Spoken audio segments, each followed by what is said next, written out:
दिल्लीर मुख्यमंत्री हेले रेखा गुप्ता दिल्ली दायित्व संभाळिबे करिबे राज। एहा पूर्वरु नजर पकांतु तांक संपत्ति उपरे। निर्वाचनी सत्यपाठ अनुसार रेखा गुप्तांक निकटरे प्राय 5.3 कोटीर संपत्ति रही। सेथि मध्यरे 2 कोटी 60 लक्षर अस्थावर और 2 कोटी 72 लक्ष टंकार स्थावर संपत्ति सामिल। तांक निकटरे नगद 1,48,000 टंका थिबा बेले बैंक रे 72.94 लक्ष जमा रही। भिन्न भिन्न कंपानी रे रेखांकर शेयर भी रही। तांको नारे कोनोसी कार नथिबा बेले स्वामी मनीष गुप्तांक पाखरे एक मारुति एक्सेल 6 कार अछि।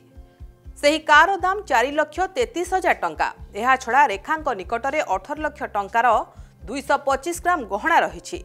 तांको स्वामी 11 लक्ष टंका मूल्यर 135 ग्राम गहना रखिछंती। रेखांक निकटरे रोहिणी और शालीमार बाग रे 2टी घर रही।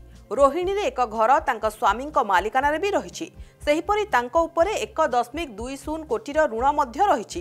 तांको स्वामी मनीष जणे व्यवसायी होइथिबा बेले गोटिए पुओ और तांकर गोटिए झियो।